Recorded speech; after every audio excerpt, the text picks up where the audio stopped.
people are the environment. I think humans for a long time have somehow seen ourselves separate, and almost like we were given a God-given right to, the environment was over there and we controlled our environments. We don't control our environments. We are our environment. That was Brian Wehlburg, and you're listening to The Regenerative Journey. From wherever we are, we acknowledge the traditional custodians of country throughout Australia, recognising their continuing connection to this land, its waterways, the stars in the skies since time immemorial. We pay our respects to the elders, knowledge holders, and to all the generations of First Nations peoples who have nurtured their unceded sovereign lands for over 80,000 years and continue to do so today.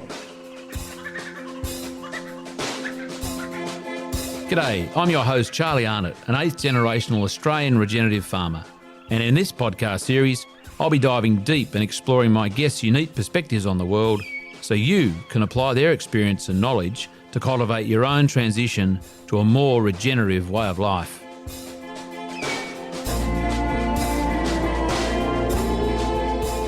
Welcome to The Regenerative Journey with your host, Charlie Arnott.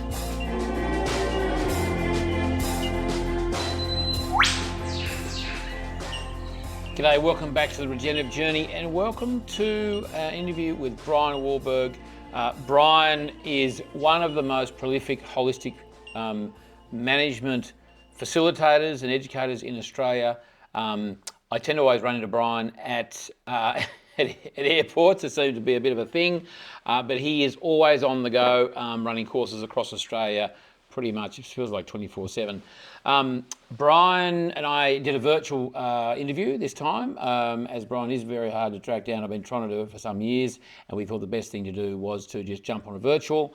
And in doing so, we also wanted to highlight the fact that Brian is running a holistic management course here, when I say here, at Burrawa. The first, it's over 4 different sessions, so it's 2 days per session, a total of 8 days.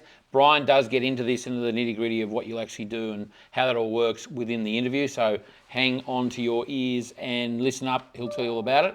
But just so you know, before it escapes me, we are on the 22nd of October helping organise for Brian in Burrawa. There'll be trips out to various, I think David Marsh and myself here at Burrawa. 22nd of October is the first, 22nd, 23rd of October, I should say, the first 2 days. Then the 26th, 27th of November, 14, 15 in January, 18, 19 February. So it's 4 sessions, 2 days each, over those 5 months. There's nothing happening in December. It's a pretty busy time of the year, obviously. So just to let you know about that, we had a wonderful chat. Talked about, it was shortish compared to other interviews because we only had limited time. But I got down to the nitty-gritty on Brian and how he came into to be such a prominent character, an educator in the holistic management world. Bit of a deep dive into what the holistic management course entails, some of the principles. He is so articulate, such a good communicator. I think that's one of my big takeaways from this was how important language is and how and essentially what a great communicator he is, and his ability to turn some potentially complex, dare I say complicated topics into pretty simple terms and simple ways to understand it. While I've still got you, I've got a couple other announcements to make. Very shortly on the 9th and 10th of September, we are holding a stress-free stockmanship workshop here with Bruce Maynard. It's over 2 days. It's a Monday, Tuesday. We've got a half day in town at one of the clubs for the theory, and then the next day and a half we'll be out here at Hannah in our yards, in our cattle yards, and our sheep yards, working sheep and cattle to help us tune into the natural behaviours of animals. And essentially, when we do that, we actually we make ourselves better handlers and better people of animals. And funnily enough, these principles, from what I understand, are certainly animal movement and husbandry principles I've tried to practice at least and know about. They also apply to people, which is really interesting. So we've got that on the 9th and 10th of September. Just email Bruce Maynard, BruceMaynard, at outlook.com, Bruce Maynard at outlook.com to book yourself in. If you go to charliearnott.com.au, you'll see all the details there in the events page anyway. Also, on the 16th and 17th of October, Hamish Mackay and I, are hosting we're running a 2-day Introduction to Biodynamics workshop up at Changing Habits Farm. Cindy and Howard Amira up there and Brogan and the family will be hosting the 2-day workshop as we've done before, and it's going to be a ripper. Beautiful part of the world. They've done such a wonderful job with their farm. They're using permaculture and natural things farming and all sorts of other cool stuff. Beautiful food. I've got to say, one of the best catered for workshops we've ever done. So the 16th and 17th of October. Go to charliearnott.com.au for details on that one, and I think that's where you can book as well. So we've got Burrawa workshop happening here with HM and Brian Wehlburg starting from October in Burrawa. 9-10 we've got the stockmanship course here at Burrawa of September, and 16-17 up at Maloney for a biodynamics workshop. Enough of me. I hope you're looking forward to listening to this interview with Brian as much as I did recording it, capturing it on the regenerative journey. Brian, welcome to the regenerative journey, and welcome to. It's hard for me to do my normal intro when I'm not doing a face-to-face, Brian. I usually say, "Welcome to your kitchen" or to your front porch. But you have to tell me where you are so I can welcome to it. Are you welcoming you to your office? Are you in your office at home today? I'm in the dining room at home in Port Macquarie on the Mid-North Coast. And is it, from what I know about you, Brian, I don't think you spend much time at home. would that be fair to say? We're on the road a fair bit, Charlie, which is fantastic. And again, to me, it's a clear indicator of the change that we're going through and the change that is desperately needed, where people are starting to do things differently. And I think it's an exciting time we live in at the moment, I think. It is exciting. A lot of people would say it's very turbulent, and there's a lot of change afoot, and a lot of people would say it could be change for the worse, culturally and societally. And what's your sense? Are you optimistic about the future of our species? Yeah, Charlie, I have a lovely saying on the front of our training materials that I actually forget whose quote it is, but the quote says, "Make your vision so strong that all your fears disappear." And I think that's what holistic management does for people. It really creates a strong positive image that allows people to take what gets thrown at them. And let's face it, we're in as you said, we're in turbulent times, but it allows us to take all of those things, either find opportunities or find ways through it. I often kind of in class would flick back to some of the research I picked up from people who've researched those folks who survived the prisoner of war camps during the Second World War.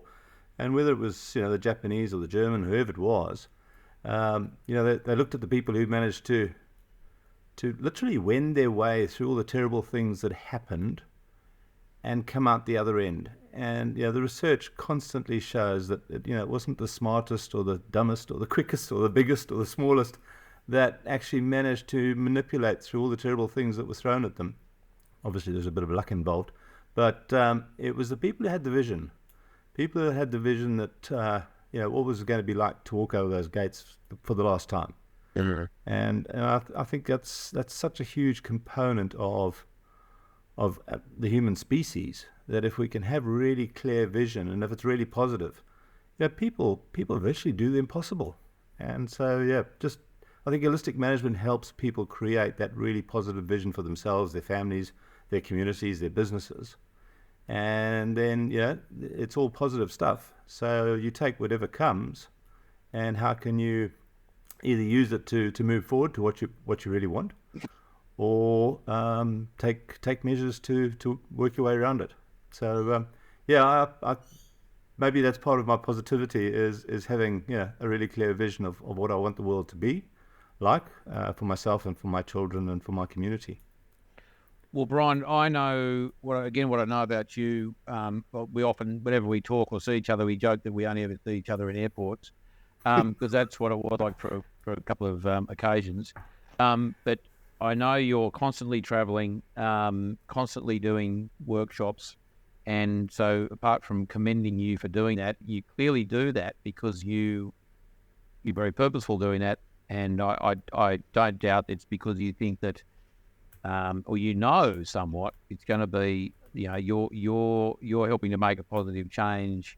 And I know people have done your course, and I know the results of that, and that's exactly what you are doing.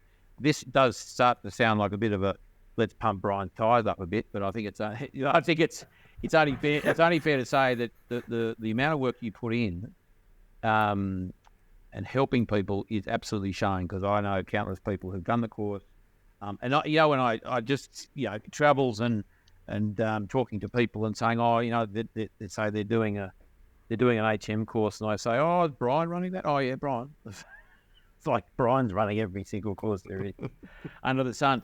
Now, Brian, enough of pumping up your tyres. Let's get to you, because I know there's a fair bit to get through in the sort of the period of time we've got together. And this is certainly in lieu of us actually ever potentially getting to sit down face to face. So I think this is going to be a good opportunity to dig up some gold, some Brian gold. Tell me, where did life begin for you? Where did little Brian sort of hit the ground back in the day? Where and where? So Charlie, I was born 1960 in what was then Rhodesia, Zimbabwe. I was a third generation. My family's third generation Zimbabwean, and we went through going in the army and all that kind of stuff. And I really didn't know what I wanted to do with my life. I had a real passion for wildlife, and so as I was going through school, my sort of drivers were, I wanted to join the national parks, and I mean, Zimbabwe today still has wonderful, magnificent wildlife, and so that was sort of my driver. Dad had been a tobacco farmer all his life, and tobacco was the big industry in Rhodesia and Zimbabwe at the time. I think we vied with Brazil to be the biggest flue-cured tobacco producers in the world. So somehow or other, I ended up becoming a tobacco farmer, a cropper, but also got involved with the wildlife industry. And so we were running a conservancy, which now 100,000 odd acres, on a commercial scale, so both tourism and hunting. And that's where I really got involved with Savory, because Alan Savory, that is the founder of Holistic Management. Because one of the problems with the wildlife industry is, and it's still the same today, animals breed and breed and breed, and then you have a disaster, a drought, a fire, a flood, and they literally die and die and die, or they disappear. And so building resilience in those landscapes became critical. And so then I attended a couple of schools with Alan Savory, and got totally inspired, and went back and made some horrendous mistakes. But it all started falling into places. We had streams running again. We turned off troughs. We quadrupled our cattle numbers, and we created that resilience. So the wildlife numbers built up and stayed, and so that created a profitable business on that side for us as well. So that's sort of where it started. And then can I the economy and what have you. Can I just interrupt there? Jump in. So what were some of the principles that you applied? What were some of the changes you made on the back of that training that had that impact of the ecological impact? Yeah.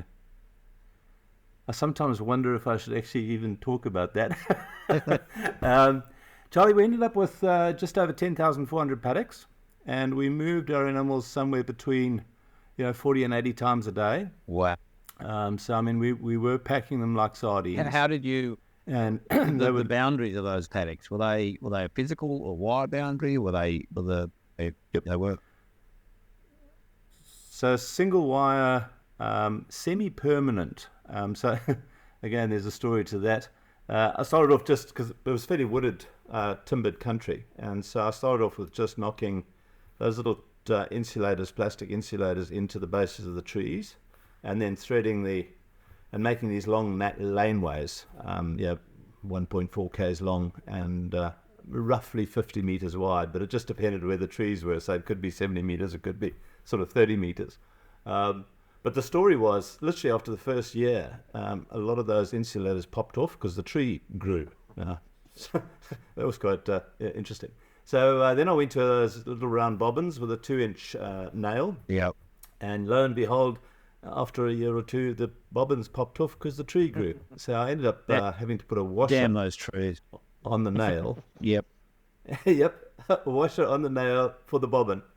And with the state of the economy there going into a bit of a spiral, those washers ended up costing me 22 cents a washer. Really?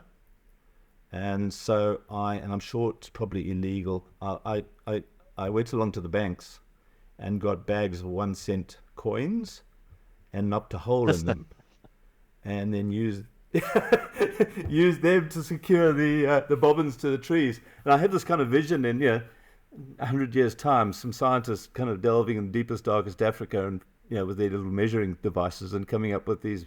What the hell was going on with these 1 cent coins with holes drilled in them? What was going on? Is it a kind of religious sacrifice or something? And no, it was just me coming up with a plan. A new currency. They hadn't sort of a new, classic. Yeah. But interesting one on that one, Charlie. I mean, we started off, I was really doing the cropping, and Kerry, my partner, was, she wanted to do the livestock and the cattle. So we got probably about 40 pedigree Sussex, which is like a Red Angus. And we were so excited. They were all pregnant. We were so excited for the calves to arrive. And we popped up one morning and expecting to see a couple of calves on the ground. We saw two chewed up carcasses. And our first 2 calves, the leopards had just chewed the hell out of them. And I think, I then leased the grazing to someone else for a while, and we just kept the cattle around the house. And he lost about 45% of his calves to leopards.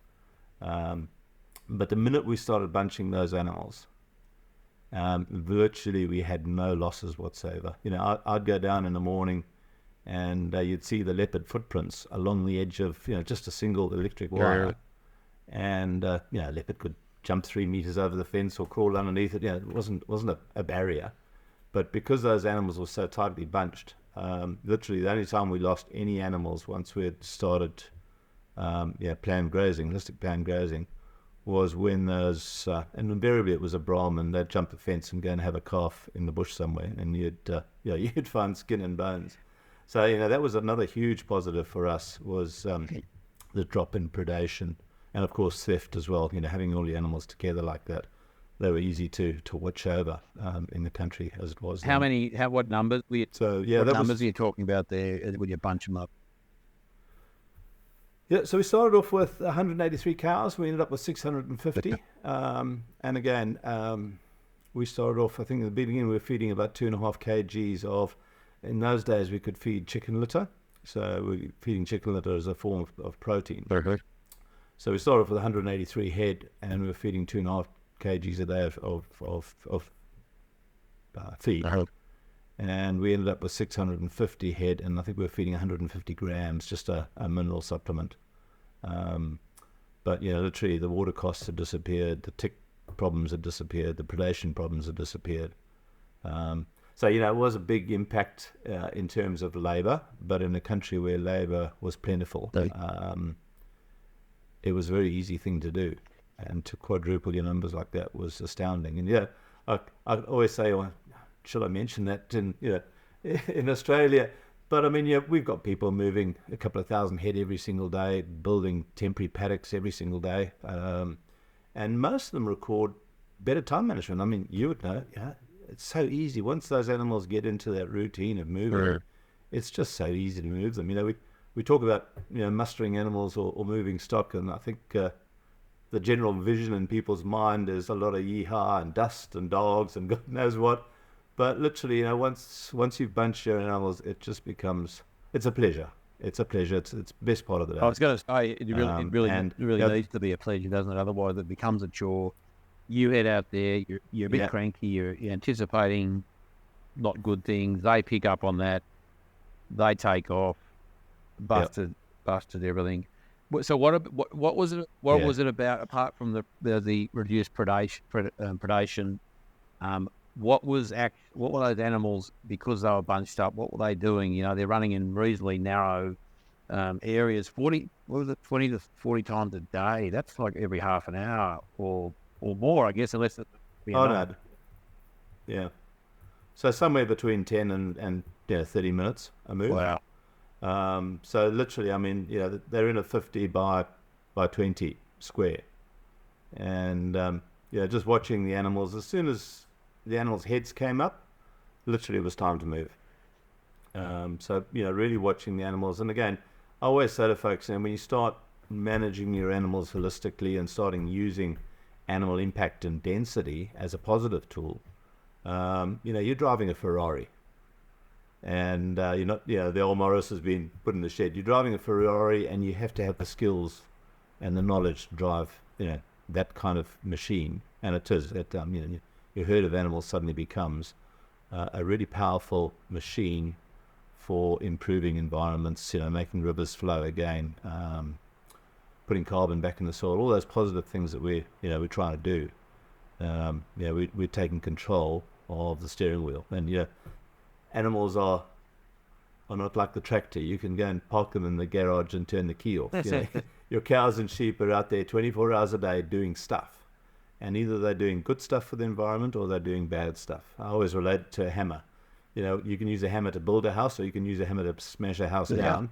It just depends how you use it. And so learning how to use livestock, then it doesn't matter whether it's cows, pigs, chickens, ducks, guinea pigs, we can use them all as a positive tool if we manage them correctly. And I guess the real critical element there, or variable there, is time, isn't it? Well, if you're moving them between 10 minutes and 30 minutes at a time, if they should be moved in 10 minutes and you're moving them in 15 or 20, like that is, whilst it's only another 5 or 10 minutes, that is a critical. That's when you're turning the hammer around and bashing your house down, aren't you? Like that's when the tool becomes a weapon.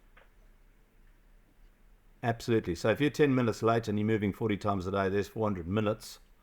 Divide by 60. That's how many hours of stress you're going to be putting on those animals. The production stress. And if you don't want to do that, so you got to be on the money. And I always say to folks, but it's all plans. It doesn't matter whether it's grazing plans or financial plans or succession plans. The minute you've created a plan, success lies in the monitoring. Success lies in being there, observing, making those little adjustments. Because, hey, we're dealing with something that's so complex and constantly changing and dynamic that if we're not, it's a bit like hopping in a 747 and the pilot sort of goes to the loo for half the flight, without an autopilot. The chances of you arriving where you want to be is just about zero. So we got to have our hand on the wheel when we start managing those animals as a tool. Yeah, absolutely. But as I said, we've got people moving animals all the time, and all of them report better time management.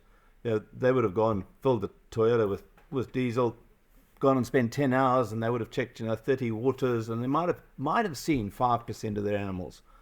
Whereas today, where they've got one mob and they're moving them every day or every couple of days, they go up there, they build a new paddock, 3 hours, they check one water, they see 100% of their stock, and they're home within a couple of hours, and they've got time to do the tax or paint the kitchen or take the family for a picnic. So generally, all the people that I know that are have changed their management are recording better time management and less time spent with the animals. So, before we move on, any other sort of principles that you applied back then of note? I mean, there's lots of 1%ers and things that add up, I guess. But anything else that maybe you applied to your own head? Or in the office, or that wasn't necessarily something you did in the paddock? Any other changes you made that were significant, that had a big impact? I suppose the other big thing there is because we employed a lot of people, so we had a farm village, and all the farms had their own little communities there. So we employed probably 130 odd people, all up for the cropping and everything, and there would have been 650 people living on the property in a village. And again, through holistic management, I think our communications, our relationship with our employees was just so much better. I think we both valued each other hugely, and they weren't just part of the business; they were part of who we were and who the environment was as well. So I think that was another big spin-off with this kind of decision-making framework is holistic. So it's about the people, it's about the environment, it's about everything. And the problem is humans really struggle with that complexity. It's often just give me the figures, tell me what to do. It's got to be a step-by-step guide. Humans are great at step-by-step, but when we put them in a complex situation, we really struggle. We really do. I always say to folks, put yourself in the race and count, cows, heifers, and steers coming down the race simultaneously. Hardly anybody can do it. Put yourself on the side of a highway and count cars, buses, and trucks. Again, people just can't do it. And that's only 3 things. And, you hear people talking about 6 billion organisms in a cup of soil. And, if you're managing that land, you are managing every single one of those organisms. And as humans, we just really struggle with that complexity. So, to me, that's the real power of holistic management, is allowing us to manage complexity. When we look at where humans have been hugely successful in what they do, computers, transport, buildings, weapons, all of those things are very linear, and you can have a step-by-step guide to building a phone or a rifle. Anybody can do it if you give them the step-by-step guides. Whereas managing environments, managing agriculture, managing communities is complex. And that's where we're constantly having problems as humans in those arenas, where our decisions in those arenas constantly seem to have problems and hit walls. And that's where holistic management really steps in to allow us to manage dynamic complexity. And I always say, I think farming has got to be one of the most complex businesses that there is. If you're managing widgets, you've got a roof over your head, you've got a light switch, you've got an aircon, you can control all those things. Whereas, farming, you're out there with the elements, droughts, floods, fires, God knows what else. And now we're throwing animals into the mix. It's like having 3,000 kids running around your house. We don't control them, we try and manage them. And so having a process for managing complexity is really important when you're managing a complex situation, dynamically complex like farming. Yeah, I guess when you've got biology involved so much, the people, all businesses have people, so that's the same. But you've got, ecology, you've got your animals, you've got your plants, interaction, all those landscape functions. That's kind of the internal farm framework. And then you think about the markets that we are dealing with. We're generally price takers. Yeah. And we're not, we tend to have so much to do before stuff gets to the farm gate that, like, the whole thought of doing marketing any other way but just through an agent to the yards, that's the added complexity that understandably not many farmers want to add to their list of tasks or production tasks, because I can't agree more. And the reality is, I always go back to a fellow called Ernesto Ciroli, who's done some great work all around the world, but quite a lot of good work in Australia. He runs a program called Enterprise Facilitation, and he always talks about there are 3 types of people in the world. There's your product person, and I think a lot of farmers fall in that product zone. They love making stuff and fixing stuff and building stuff. We've got our finance people who love finances, and then we've got our marketing people who love marketing. And Ciroli's concept there is, we're all good at one, and we're all passionate about one. Most of us are good at 2, but there's no one who's good at all 3. And I think a lot of people get hooked onto this thing, and they read work by Joel Salatin and others and think, yes, we can do this, and then find themselves trying to do the marketing, and they're just not marketing people.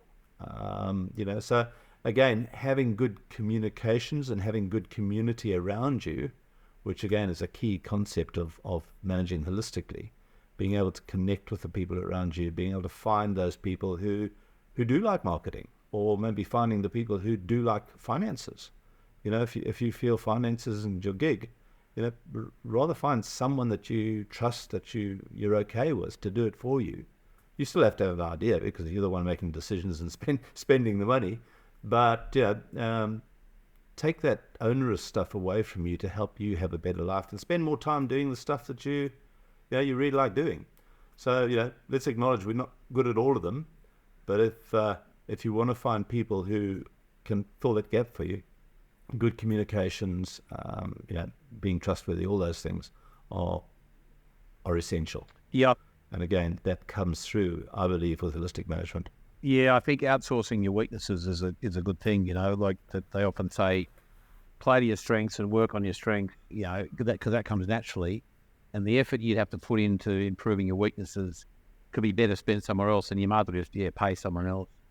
Brian, so what happened then? You were moving stock 5,000 times a day. You were making large ecological improvements and impacts there. How long did your family stay there? We stayed there until 2001, but by sort of 1998. I mean, the economy in Zimbabwe was amazing. I mean, 1997, I believe it was the fastest growing economy in Africa. So, sanctions were still on South Africa. So it was, just about everything you put your hand to turned to gold. We were doing paprika for colorant. So there was a big push away from artificial colorants. So we're doing paprika that was sent all across to Spain to extract the colors. We did about 100 acres of Tagetes erectus, the big tall marigold, and again, just for color. And that we used to export to America so they could put it in their chicken feed to make their eggs look nice and orange. Not that an orange egg is a good indicator of the nutrient density and the quality of the egg.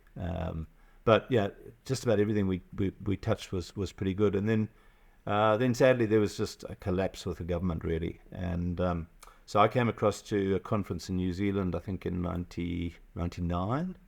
And the writing was sort of on the wall at that point. Farms were being just taken away.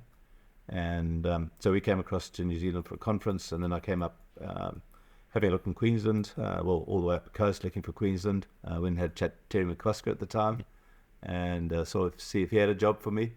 And ended up with some fantastic folks just north of Roma in central Queensland.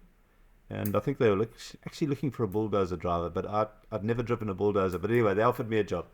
So I went home and we sold up as much as we could. There wasn't much a market for anything really. And I still have a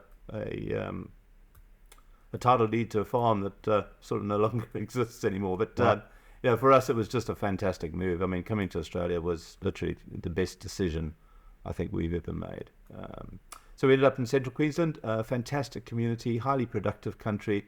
And most of those producers were already, managing their animals differently, doing some fantastic stuff. So we fitted in right perfectly there. It was great. Distances in Australia were a thing I had to juggle for a while, 9-hour drive to take the kids to school was a bit of a hectic thing. 9 hours. But so it was fantastic place. Were you up near Injune or somewhere, were you? Yes, that's correct. Yeah, Arcadia Valley. Fantastic place. Oh, mate. Just really, really nice and lovely people. Yeah, awesome. So we were there for eight years, I think, and within the first sort of year of us coming to Australia, the educators in Australia at the time, Bruce Ward, Brian Marshall, Mark Gardner, had a gathering in Sydney, and I managed to make it down for that, and I met Helen Lewis, who's up at Warwick, who was also an educator, and so Helen and I formed a company called Inside Outside Management.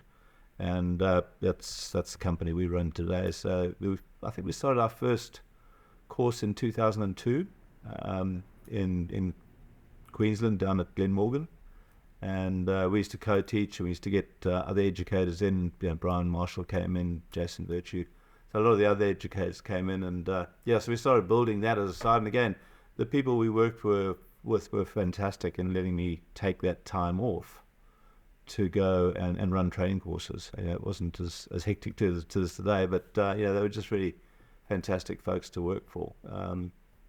And then that lasted about 8 years, and then with all three children going to boarding school and it being quite a distance away, we started looking for other opportunities, and that's when we bought 600 odd acres down here just inland from Port Macquarie. And I always laugh at that, because having gone from sort of hot dry Central Africa to hot dry red Central Queensland, we end up here on the coast here where you dig a hole and clean water pours out the ground. you walk through the forest pricking mandarins, and I called it paradise.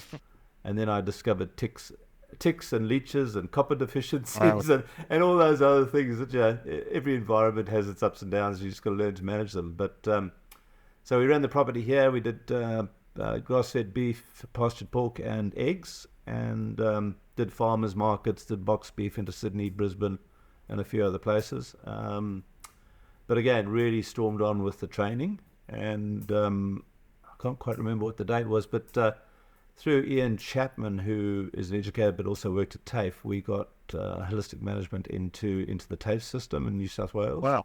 And we developed a diploma in holistic management, which was nationally accredited, so it aligned with all the degrees, ag degrees. And that was truly amazing for holistic management in Australia. It really gave us a fantastic start. So we were really busy with that for about 8 years. And the diploma course started off with a 6-month statement of attainment, and then went into an 18-month implementation. So people came, they learnt, they created grazing charts for themselves, they created holistic context, they did the decision matrix, they created a financial plan. They literally went through all the knowledge, but then because of the system, they had time to implement it and share that information amongst others in the class. It was just a fantastic program, and it was a great heads up for us. It also got a lot of the educators working together, which again was a huge plus, so we could share resources. And we had people like Paul Griffiths, who'd been an ADC anchorman, helping us with like communication skills and things like that. Brian Marshall, who's been around forever. So a lot of that sharing of information I think was critical. And sadly that sort of, as I think government withdrew some of the funding, that got shelved. But then Southern Cross University came up with their degree in Regen Ag, and again, hats off to them for taking quite a brave stand, I think, for a university to turn around and say, we're going to promote this, when a lot of universities are still kind of looking down their noses at regenerative agriculture. And what a great step, because it then starts allowing politicians and decision makers, national decision makers, the opportunity to say, but Southern Cross University does this, or so. Again, it's all steps to me in the right direction. I often look at farmers markets, and just the explosion in farmers markets today is, to me, a really clear indicator that people are wanting change. And Australia, 86% of Australian population lives in towns and cities, and a lot of them have lost connection with the land that provides good food, clean water, and clean air. So just that drive for farmers markets, because they're not convenient. You got to stand there in the rain or the cold, or you get to the counter, the bloody sausages have run out, or whatever it is. They're not convenient, but people are supporting them. And I see all these changes. When Coles and Woolies come up and say they're going to do away with cage eggs in 26 or whenever it is, I mean that's a massive change. And what a wonderful change. It's going to create opportunities for a huge number of people, and hopefully create a better environment from it. So lots of stuff happening. And then 3 years ago, because we were in a partnership on the farm, there were four other partners, and one of the partners wanted to pull out to buy property up the coast in Queensland. So we, after 11 years, we folded that business, and I was getting more and more busy, so Kerry was having to pick up running the farm more and more, which I was putting a bit of strain on her. So for the first time in my life, we moved into a town. I've never lived in a town before, and I always laugh because keys and curtains have never really been on my agenda, and suddenly we need both of them. That's exciting. But again, there are some fantastic advantages of living, in a tight-knit community. We've got a lovely house, and it's in a cul-de-sac, and it's so again, just change and learning to pick up the good things and run with them. Keys and curtains. So that's sort of where we are up to at the moment. Keys and curtains. That's a classic. Brian, tell me about before, because I want you to explain, because I have a bit of an agenda here. You're running, or Kylie going to run one of your workshops, your HM workshops, courses here at Burrawa toward the end of the year. So I want to give that a plug. But before we sort of step through what that looks like for people to consider, understand, and as I was saying earlier, I know so many people who've done it. I am one who has not done it. That's why I'm keen to do it. And I thought the most chance of me having to do it was if I brought you to me. But my oh, now I've lost my point. Before we launch into the actual nuts and bolts of it, tell me about the sort of the whole concept of the decision making process that, from what I understand, is really the central one of the central principles. I mean, it's one of the central principles of life, isn't it? But specifically, what you teach. While you start, I'm just going to put my blind down here. Talking about curtains, I've got the sun on my dirty beard here. So you start, and I'm just going to see if I can adjust this. That's fine, Charlie. So holistic management at its core is just a decision-making framework. One of the things that Alan Savory discovered was humans basically use a very simple framework, and we all use the same framework. So if you think of any decision you've ever made, the first thing, and we're talking conscious decisions, the first thing you need is a goal or objective.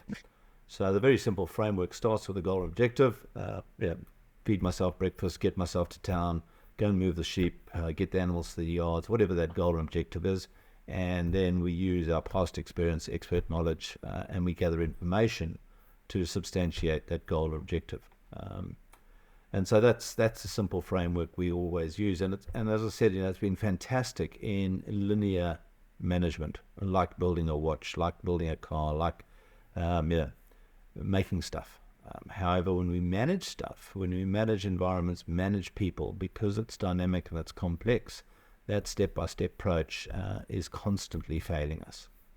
And so Savory developed this framework that allows us to help us manage this constantly, I'll always call it swirling soup, this constant dynamic change, and create a really strong vision for people so they can manage beyond just the day-to-day goals and objectives. We're not going to throw those away because they're so powerful in helping us build things and make things. But in terms of management, we need to look beyond that. And so the core of holistic management is creating what we call a holistic context. And the outcome of that is a holistic vision where you describe the people, describe the landscape, 50 years, 100 years time. So your grandchildren, great-grandchildren can experience the kind of life that you want. The other component of holistic context, and again, quite a difficult thing, it's probably the hardest component of the 8-day training, is getting people to get in touch with feelings again. I think, from an early age, certainly my childhood, if you were told, don't go to feelings, don't cry, don't be a wuss, go and eat cement, and we pushed away from our feelings. But, what we know, and medically what we know, and psychology what we know, all our decisions are based on our feelings. We use logic to substantiate that, but ultimately it's our feelings. Now, if we can't actually articulate our feelings, if we can't write them down, how the hell are we going to make decisions towards them? So we're constantly making decisions that make us feel bad.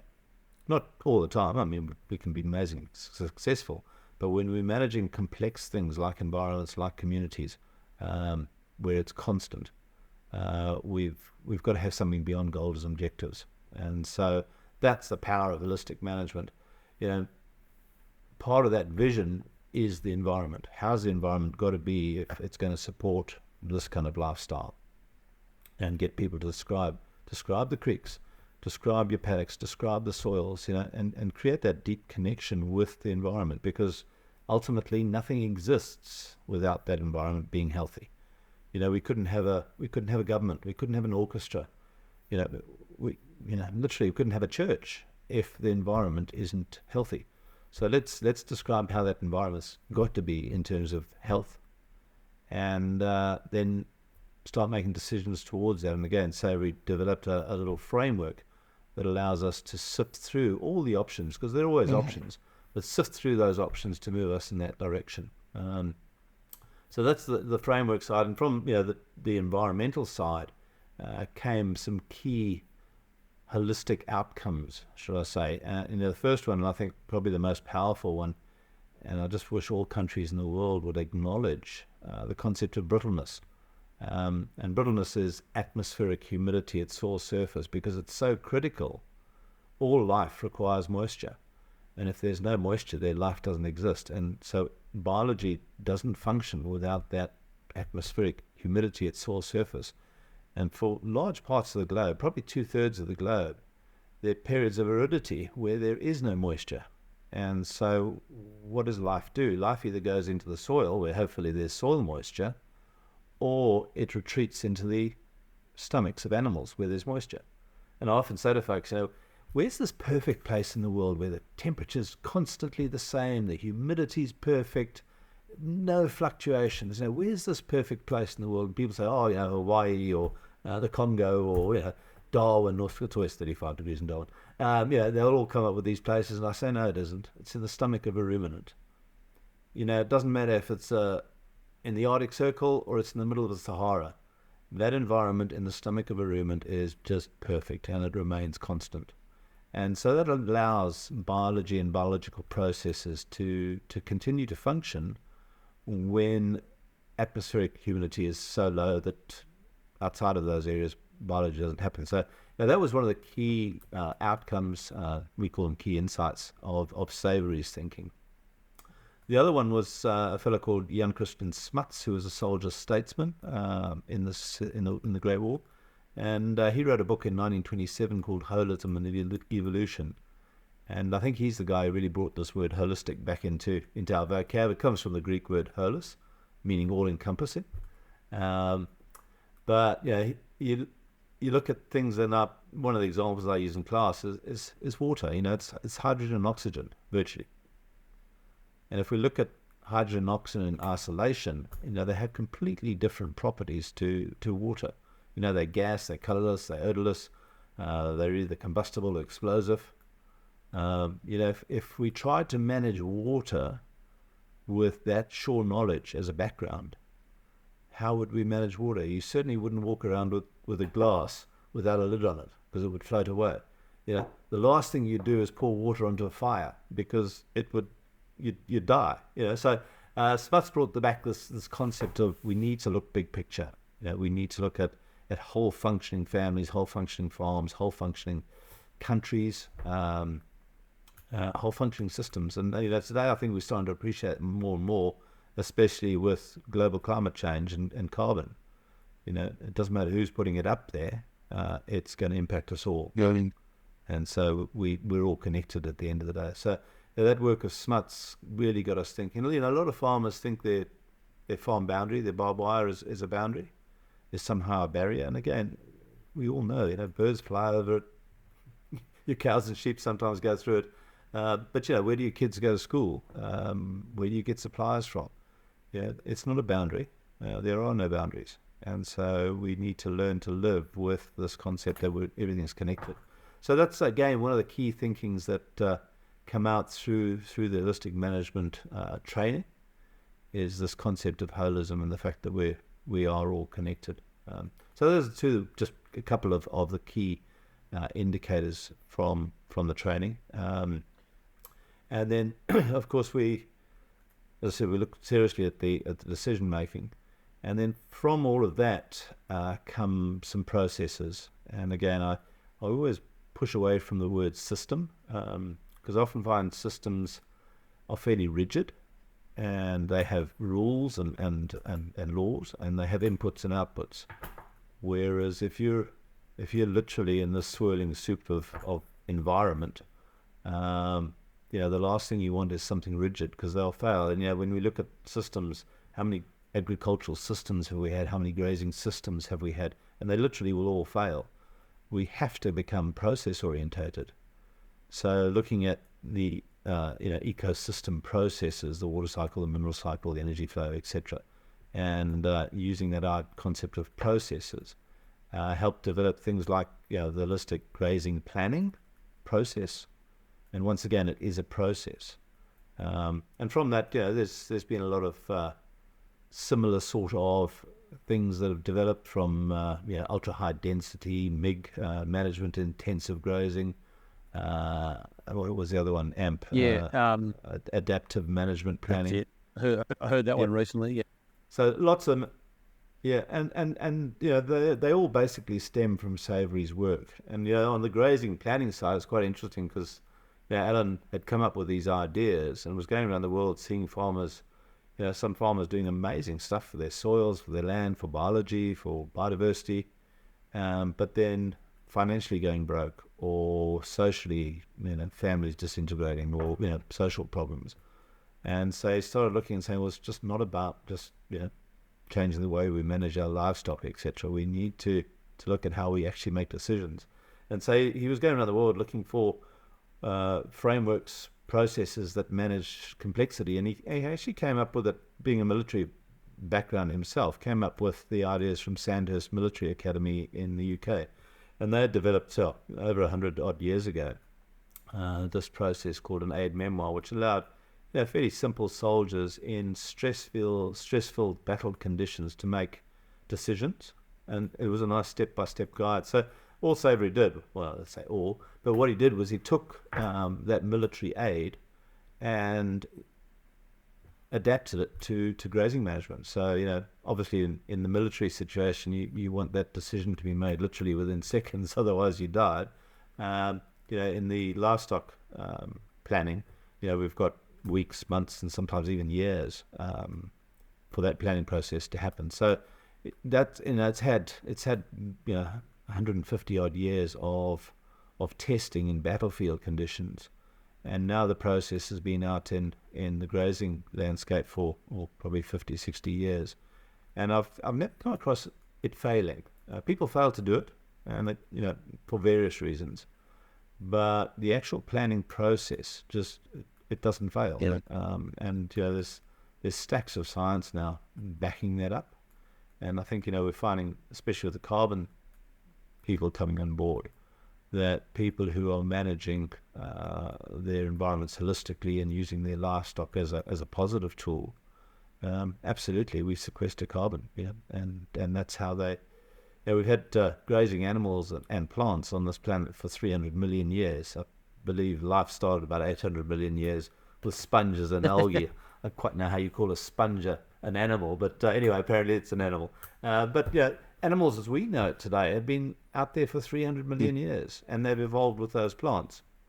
And literally 8,000 years ago, some human domesticated one of them, and suddenly we had livestock, and suddenly now livestock are bad. But they'd been out there for 300 million years. And again, a lot of holistic management is just looking and saying, well, how did it function before humans got involved?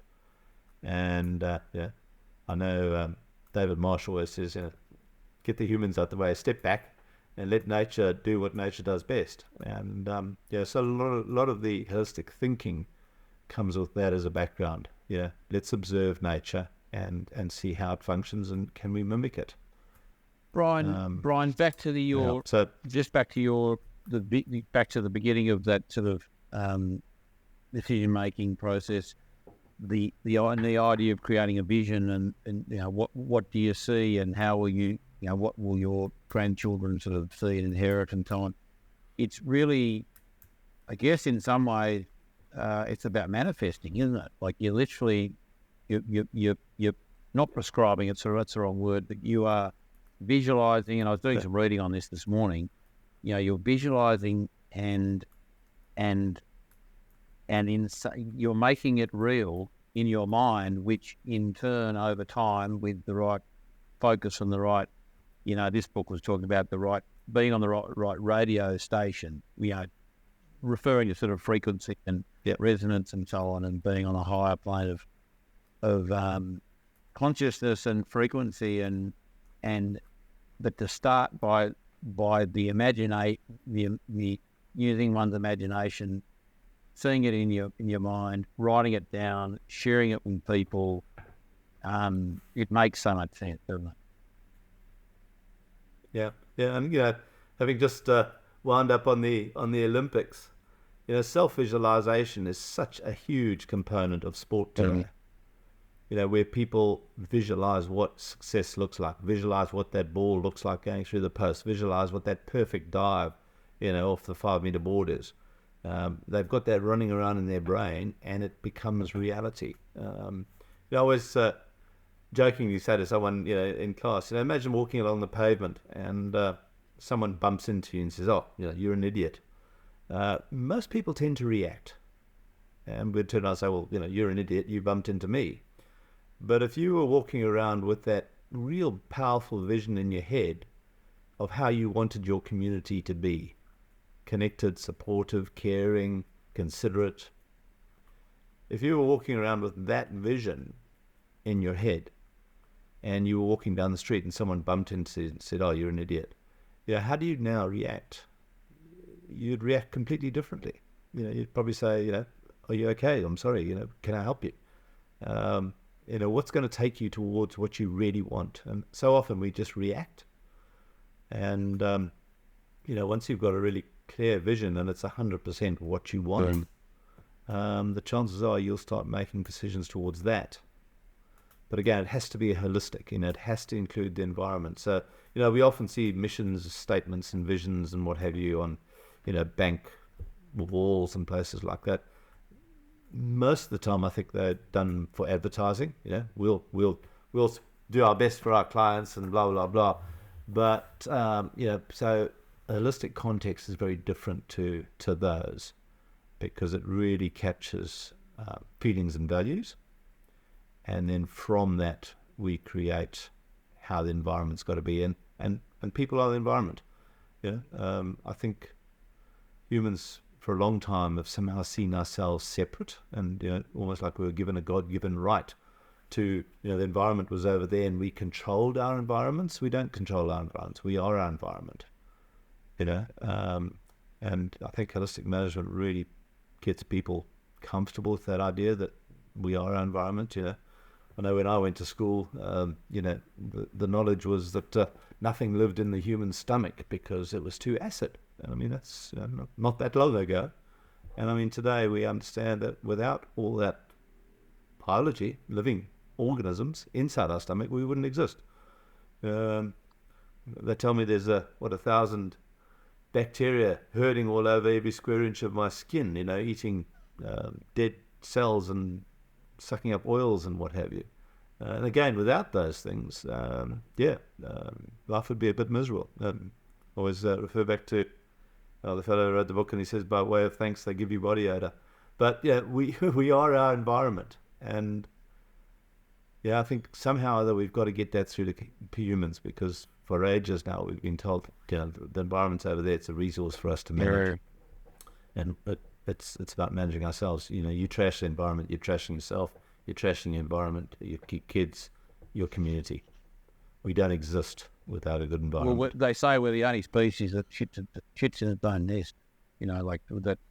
Because nothing else. Oh, I don't know. I used to collect birds' eggs. Anybody who's delved into an owl's nest, no, not a nice place.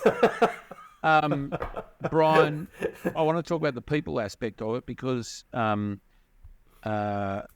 your training, I imagine there's a fair bit of, well, maybe not technical, but certainly the practical approach, time control grazing or managed grazing, however you want to sort of put that. There's ecological sort of practices and management. There's a lot of on-farm and practical stuff. That's all got to be managed by and a business run by people, like a family. Tell me, what are some of the impacts that you've seen in family dynamics or couple dynamics or individuals as a result of doing the HM course? Like what are some of the what are some of the things you've that have resulted from having done it? Yeah, Charlie. I always love it when people come to training as a family, husband and wife, partners, whatever it is, son and daughters. Because we're talking about change. We're talking about a different way of doing stuff. And, the biggest hindrances to change are change itself, because you're taking people out of their comfort zone. I think people would rather carry on doing stuff even though they know it's not really what they want. And, of course, apart from just doing something different, it's that at resistance and the current knowledge we have today. So we'd rather stick with our current knowledge and then rather not change. So by sharing learning with a partner, with a business partner, with your son and daughter, whatever it is, or managers, it allows people to come to training and take these new ideas and chat about them, share them. And so, just doing that alone creates a much stronger bond. But because we're dealing with feelings and values and deep stuff, I come across often, husband and wife teams that have been farming for 50 years, and they never talk to each other about their feelings. They talk about moving the cows and how much they got for the side yards and how much fertilizer they're going to put and what cover crop seed they're going to sow. They yarn on about that stuff, but when it gets to feelings, it's just, again, it's the way we've been programmed not to go there, because feelings are messy, they're lifelong, they're unpredictable.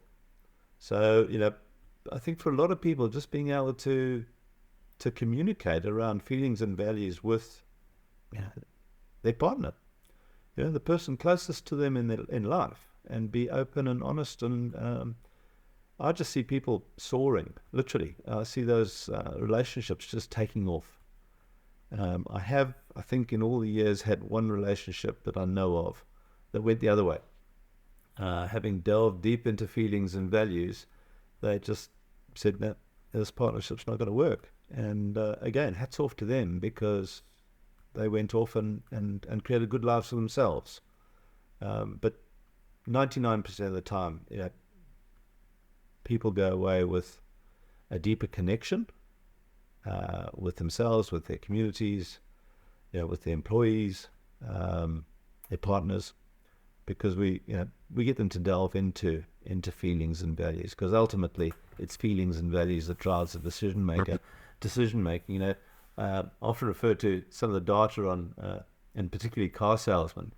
They talk about when you can give them all the facts and figures, about what the car does and how fast it can go and fuel consumption and all that kind of stuff. But when you actually get them into the car, when they can feel and experience that feeling and experience sitting in the car, that's when most people make the decision to buy the car or not. So again, feelings are such a huge component of decision making, and largely we try and push them aside because they're so messy. Just give me the facts and figures. And so a lot of farming families, literally that's how they communicate, around facts and figures. But ultimately, it's the feelings we want, and getting people to open up and dig deep into feelings. And we really focus on the positive feelings, because it's the positive feelings that drive change. The negative feelings tend to make us hunker down, hold up for a while, and hopefully they'll pass. I guess the process of sitting down with your partner or family members, and maybe for the first time, creating that vision and getting everyone's input, and I imagine in that process of probably more a husband and wife, sort of partners situation, the never before spoken vision or wishes or desires or need, are finally put on paper. One look at the other going, I never knew you wanted to have an orchard, or I don't know, you know what I mean? Like, I can imagine that'd be that process of discovering.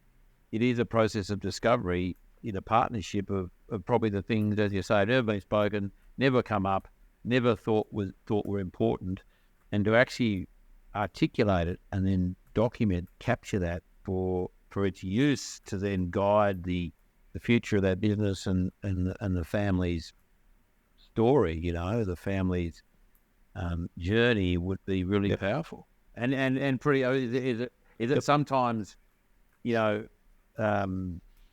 guess you're probably, always surprised, or are there any occasions that stand out as being significant sort of moments when people have discovered, their partner wants something they've never known before, or is there any funny stories you can tell about that process? No, not really, Charlie. I mean, yeah, you can see people, and they often get emotional. Right. And yeah, I mean, I've had older, big burly farmers, very blokey bloke guys, and when you get them down on their hands and knees in the paddock and start talking about the soil surface and how's that going to relate in the future, because that's from their management, to their grandkids and kids and what have you. And I mean, people do, they get emotional, and I think that's good. It's because it's emotions that are going to drive the decision making. So we can put those things aside. So I don't think there's any standout changes, but you always see it when people come, as a team, as husband and wife. You just see them talking in class, you see them sharing ideas. You mentioned just now saying, "Oh, I didn't realize you wanted a vineyard." Now again, appreciate that that's a decision we make. Okay. So when someone says they want a vineyard, you say, okay, well, what are the values and feelings that you think you'll get from the vineyard? And whether it's financial security, whether it's connection with nature, whatever those feelings are, financial security would be the big one. Again, we get them to focus. Let's focus on financial security, because I'm sure there are a lot of people who run vineyards who don't have financial security. So, what's important is the financial security, whether you run a vineyard or you do onions or you run sheep. Those are all choices. And there'll be components of the finances, the environment, and the social as to whether it's a good choice for you and your family to do a vineyard or not. So, just trying to differentiate between what really drives people. Often there's a term with the Toyota company called the 5 whys, and often just using that to get people to dig deep. So, what do you want? Oh, I want a fast car. Why? Oh, because I want to drive fast and people notice me. Well, why? Oh, because I want to be respected. And so you can say, well, lots of people drive fast cars, but the last thing they get given is respect. So what else could you do? What else could you do to get respect? You could go and work at a soup kitchen 2 nights a week. And that would probably give you the respect that you're after. So often, again, that to me, that's a bad decision, not made towards feelings and values. And if we can just uncover those feelings and values to help make our decisions more in line with those, it just leads to a happier life and obviously a happier planet, because you're acknowledging we don't exist without a good, healthy planet. I love that quote. Brian, let's get to the nuts and bolts of the workshop and the one you're running here at Boorowa, just so people who are interested to know more, to sign up, to get involved. Tell us sort of what's involved. If you've got dates at hand, and how do people get along and hear it straight from you? Excellent. Thanks, Charlie. So the Boorowa course coming up, again, thanks to David Marsh and yourself for putting a flag up there and inviting us out. That's wonderful. So we started the course and the training with Helen, and we were running 3-day sessions, and we just found, I don't know, you're away from the farm for 2 days, and day 2 people start thinking, hopefully the cows haven't run out of feed, or the trough in the water's okay, or Granny's still managing the kids all right, or whatever it is. So we trimmed back the training to 2-day sessions. So literally, most folks would probably spend 1 night away from the farm in 2 days, and that seems to have worked really well. And the other thing we've sort of developed on the way is having at least a month, if not 5 weeks, between sessions, and I think that is really critical. So people come to class. We do quite a lot of communication skill stuff as well, because again, that's a key component of working as a team and managing holistically, having good communication skills. So we do a bit of that, and then we'll get into the bulk of the training for the 2-day period, and then people have the opportunity to go home to implement. I normally send a little video clip of something as a refresher every week to students, participants, and then we'll have a Zoom sort of in between the sessions as well. I really struggle to teach on Zoom, but just a way of touching base and creating community, a learning community. So that's fantastic.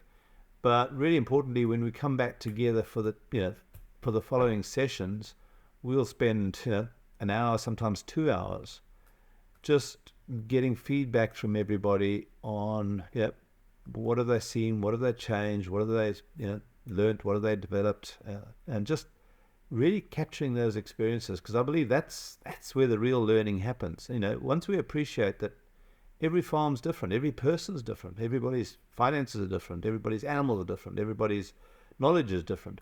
Once we appreciate that everybody's different, bringing people together like that in an open way, and they share their experiences, good or bad. Often things don't work out for whatever reason, but it really creates a strong learning community. And to me, that's where the real learning happens, when people go home and observe or make changes on their own property. So again, a lot of the learning is getting people to focus back on their own place. And then we'll come back and we'll do the next portion of the learning. So generally we always break it up into 4 2-day sessions, 4 or 5 weeks apart, but there will be structured learning in between the sessions. And some of it is out in the paddock. We'll go out and we'll do some ecological monitoring. And again, as I said, we can come up with all these wonderful plans, but ultimately, everybody's different and changes the norm. So we need to monitor success. You put your pen down on a plan, it doesn't matter whether it's a financial plan, grazing plan, things will happen, things will change. So the power of good planning is actually in the monitoring. I always say, folks, if you're looking at financial planning, you can be 1,000% out on every single item on your financial plan. And as long as you monitor, within 2 or 3 months, you'll have a good plan. And I think a lot of people ditch the monitoring. They get excited about creating the grazing plan or the financial plan, and then it gets shelved, and they only look at it months later. And again, the power of good planning lies in the monitoring. So just getting people between sessions to go home, do some invitation, do some monitoring, and share that. So the first session, we'll really focus on the environmental stuff and get people comfortable with looking at all the tools. Holistic management isn't about saying you can't use chemicals, or you can't use this, or you can't use that. It's just saying, please open the tool bag. Look at all the tools, because humans are tool using creatures. Literally, I can't drink water today without a tool. Everything we do today, is a tool. It doesn't matter what it is. We've got to have tools. And so just acknowledging that there's a range of tools there. And so with holistic management, we get people to basically brainstorm all their tools. And it comes back to the same things every time. We've got technology. And again, technology is neither good nor bad. Okay. We've got fire. And again, fire's neither good nor bad. We've got small organisms, grazing animals, and grazing animals give us two tools, basically: the impact, the trampling, the dunging, the urinating, the scratching, and the grazing. And then this concept of resting land, just locking it up. And they're all just tools. And depending on your situation, one might be better than the other, or a combination. But the power of holistic management is to say, right, we've got all of these tools. And I always love Joel Salatin's quote, when he talks about livestock as a tool. I think he says they're solar powered, they reproduce themselves, and they appreciate on your books. Try and do that with a John Deere tractor, or any tractor, should I say? They just, if you can use a living organism tool, whether it's small organisms, compostees, biodynamics, or your livestock as a tool to do a job, you're miles ahead. So that's the first session. The second session, we do the big dive into creating context. And so everybody leaves with a holistic context for themselves and a deep understanding of how we make decisions and how the holistic framework will help them make better decisions and allows them to manage complexity. People, environments, the complex side of things. And we finish off that session normally with a couple of hours on ecological monitoring and getting people comfortable with a very simple way of looking at monitoring. And there are huge advantages to having some good data for your farm, whether it's for your customers, for yourself, and in time for government and councils. If you seem to be doing good stuff for the land and the community, I think in the future, why not be given discounts on your rates? What a powerful way for councils to start creating positive change in their catchments. Right.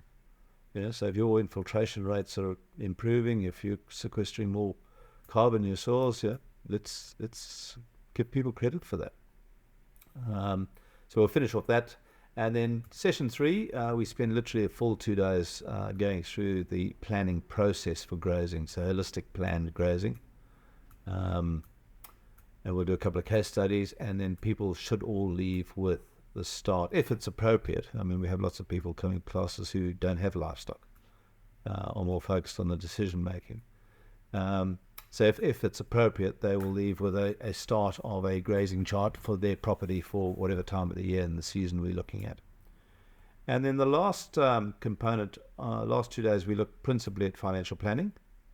And again, holistic financial planning has some key elements in it that I certainly have never come across in any other financial planning packages.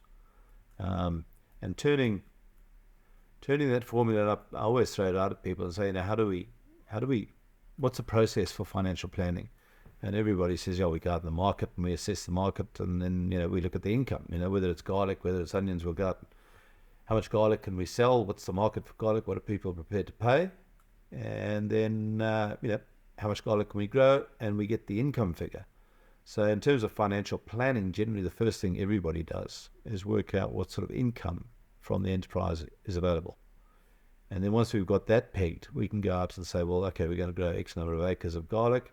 What's it going to cost? So the formula looks like income minus expenses equals a surplus or a profit. And one of the biggest problems with that formula is profit or surplus becomes the result of business. Profit should never be the result of business. It's the reason why we do business. And profit isn't greed. A lot of people have problems with that word profit, so I use surplus often, or even just the word reward. By the end of the business, you want a bit of a reward. But when I look at nature, profit is everywhere in nature. Bears put on fat to hibernate, whales put on blubber to migrate, squirrels put acorns away for winter. There's profit everywhere, and it allows people in nature to get over the ups and downs, the seasonality or whatever it is. Putting away a little bit is part of nature. So that formula of income minus profit equals expenses creates a focus on profit and capture expenses, because profit is literally the reason why we do business. So there are a couple of little things like that again really make financial planning part of your holistic context. And your holistic context connects back and says, well, how do you want to feel around your finances? If you want to feel comfortable, secure, generous, however you want to feel around finances, you cannot feel those without some sort of a plan. And again, some people need to know where every dollar and cent is spent. Other people, as long as they roughly they can get those feelings of sense of comfort. And then the final component of the last 2 days is the land planning. And I think more and more today, educators are really using P.A. Yeoman's scale of relative permanence as a fantastic way of planning infrastructure for properties. When Savory started his land planning program, it was really focused on fencing and animals. And P.A. Yeoman's comes in much more holistically, I think, looking at climate, looking at topography, water. And so we'll be just having a touch base on that scale of relative permanence as a way of planning land, which is often really expensive. So that's the the full program over 4 2-day sessions, and obviously we provide all the materials, all the software, all the printed ebooks, the textbook. So everybody gets all the resources and then PDFs of everything, so they can continue to print off copies, in the years ahead. And of course, also the catering and teas and morning teas and lunches are all taken care of as well. So that's what the course looks like, Charlie. And the dates, have you got the dates there? I did have them somewhere, but they're I know they're October, November, January, February. December, yeah. Charlie, I haven't got the dates here. I apologise. I should have. That's all right. But they are on our website, and they're starting in October. So we'll be ready to rock for that. And the website, Inside Out. Just make sure I've got the because I'll put it in the show notes. What's the website with all its dots and comms and stuff? Okay, so it's www. Yep. Inside Outside MGT. Inside Out. .com.au. .com.au. Awesome. .au. So anyone interested in that? So we've got courses coming up in... you got other courses coming up in Albury, Tasmania, and probably the Northern Rivers. We're starting to look again at the Northern Rivers. We've done, I think, 7 or 8 courses at Lismore and about 7 courses at Moolumbar. So yeah, wherever we can get numbers together, I normally find my way down there. So yeah, exciting. Well, Brian, I really appreciate your time today. We're going to have a quick break and do a quick little Q&A, which will be available for our subscribers. And for those who are listening to this and would like to be a subscriber, then I think best thing is to go to, I think it's Apple. Go to Apple Podcast and my this Regenerative Journey page. Just search it out there, and there's a little button up the top that says subscribe. I think I might have on my Instagram thing there might be a subscribe button as well. So we'll make sure those dates for Boorowa are here. We'll put the website there. If Boorowa doesn't suit people, of course, you've got a number of other ones that may be closer to home. But we trust that we'll get fully we'll max out the Boorowa one, Brian, and really appreciate your time. I'm relieved that I've finally, after all these years, had an hour with you. Virtually was better than nothing, and it's been an absolute joy. And I'm really looking forward to you've whet my appetite even more now. So I'm looking forward to seeing you in person in October. But we'll have a bit of a chat once we have a little bit of a break in a minute. And Brian, thank you so much. It's been a lovely chat. Thank you, Charlie. And again, thank you for all the work you're doing as well. Really fantastic. Thank you. A pleasure. Thanks, Brian. This podcast is produced by Rhys Jones at Jaeger Media. If you enjoyed this episode, please feel free to subscribe, share, rate and review. For more episode information, please head over to www.charliearnott.com.au.